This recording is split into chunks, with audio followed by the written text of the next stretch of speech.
ada beberapa hal yang dari penegasan untuk penggunaan aplikasi ini terkait dengan bagaimana regulasinya, kemudian bagaimana KPM-nya sudah dijelaskan oleh Pak Luka. Oh, sebelumnya lupa saya perkenalkan diri dulu.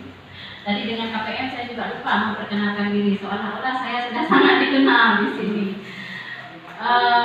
Bapak Ibu sekalian, nama saya Rina Hasmita, saya selaku tenaga ahli PIC Stunting hari ini, juga sebagai PIC BUMDes di Kabupaten Aceh Utara. Ya, nama Rina Hasmita bisa dipanggil dengan Bu Rina. Mungkin sekilasnya ada perkenalan Pak. Poin yang mau saya sampaikan terkait dengan aplikasi ini langsung mungkin khusus masalah aplikasi, bahwa untuk aplikasi eHDP ini ya dengan versi yang baru sekarang, versi 2.0, versi web, tidak lagi berbasis Android. 2 tahun yang lalu aplikasi eHDP itu pernah ada apa? Tapi berbasis Android. Mungkin kalau Ibu KPM yang lama itu pernah tahu aplikasi itu.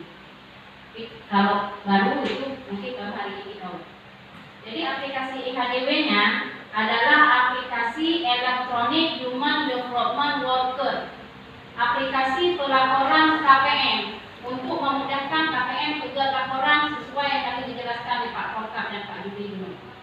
KPM ini kadernya stunting, ya KPM kader stunting. Jadi kalau berbicara KPM itu tidak jauh-jauh dengan stunting dan tidak jauh-jauh dengan laporan eHDP ini. Laporan yang berbasis aplikasi yang bukan aplikasi sebenarnya, link ya. Kalau aplikasi dia kan kita pakai melalui Google Play Store. Tapi ini berbasis web.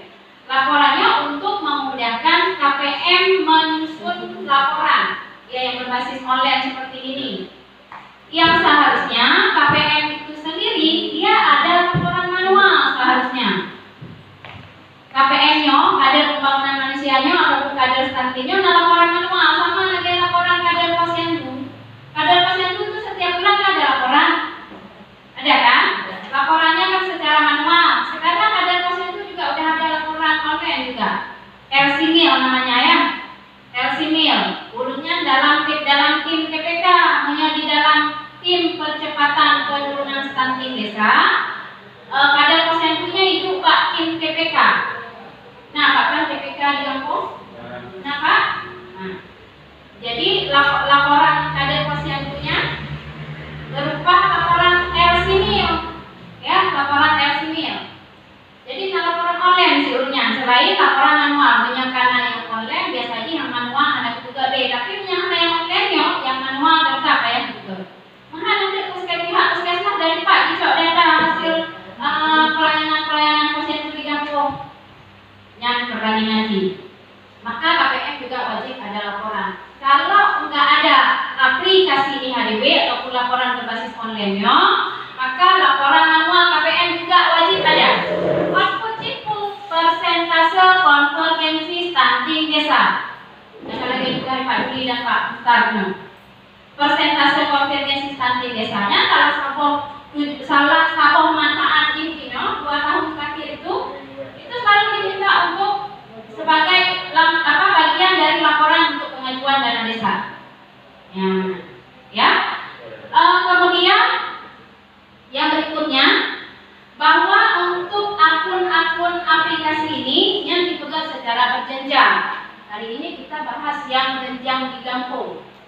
Jadi yang di kampung akun desa itu dipegang oleh Pak Bisi. Nah, makanya memang Pak Bisi anak payah harus sampai selesai Pak Bisi ikut program, tapi minimal di penganti awal, di pengantar, maksudnya biar sinkron antara yang diterima informasi oleh KPM dengan Pak Bisi. Jadi akun kampungnya Pak, akun kampung yang di sini dulu ya, itu dipegang oleh Pak Bisi. Untuk tulis nama Pak Bisi, kemudian email kampung supaya kami bisa membantu membuat akun kampung. Siapa yang buat akun kampung? Tingkat kecamatan. Itu dibantu oleh pendamping desa. mempegang akun Gampong, ini di posisi ini, setelah buat akun Gampong, baru ke bawah KPM. Akun KPM itu dibuat oleh akun Gampong. Berarti tugas Pak Bisi untuk mempegang akun KPM.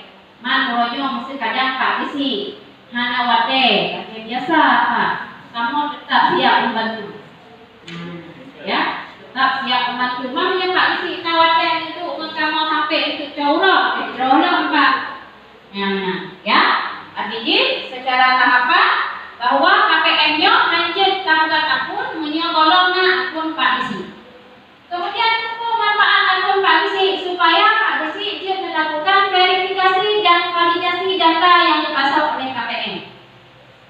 Ya, dipasok data keluarga sasaran, kelompok sasaran yang berupa ibu hamil, anak balita, remaja putri, calon pengantin. Yang untuk verifikasi data oleh Pak Bisi.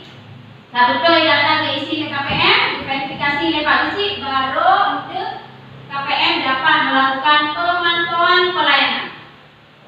Sebagai contoh disebutkan oleh Pak Muhtar tadi. Misalnya untuk remaja putri, itu layanan yang harus remaja putrinya terima. Memastikan pemeriksaan kesehatan, memastikan status anemianya, kemudian memastikan dia mendapat tablet tambah darah. Yang di antara layanan yang harus terima oleh remaja putri. Kemudian mesti untuk ibu hamil, itu layanan yang harus diterima. Biasanya kan bapak posyandu lengkap untuk ibu hamil. Pemeriksaan kehamilannya, timbang berat badan, ukur, tingkat lengan dan lain sebagainya. Lalu Pak Bisi verifikasi baru aja dipantau layanannya. Pelayanannya Pak Kecok data pelayanannya. Kader posyandu. Maka antara KPM dengan kader posyandu yang juga merupakan sebagai TPK dalam tim percepatan penurunan stunting yang saling bekerja sama, saling memberikan data. Data Pak Bidang, kader posyandu, kader KB, untuk KPM yang mengolah datanya sampai keluar pada persen layanan stunting yang digabungkannya. Mesti jadi baru 50%. Berarti 50% itu menjadi pertanyaan. Akan orang berupa.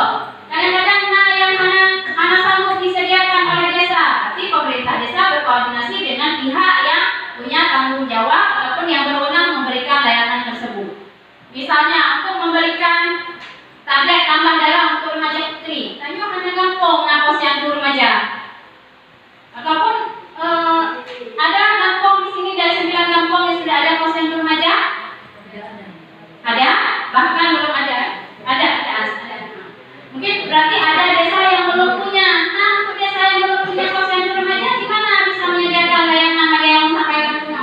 Bisa jadi di sekolah, tidak langsung Pak Puskesmas, karena di kan Puskesmas juga ada melakukan kegiatan-kegiatan untuk pelayanan kepada remaja putri di sekolah baik di SMP maupun di tingkat SMA.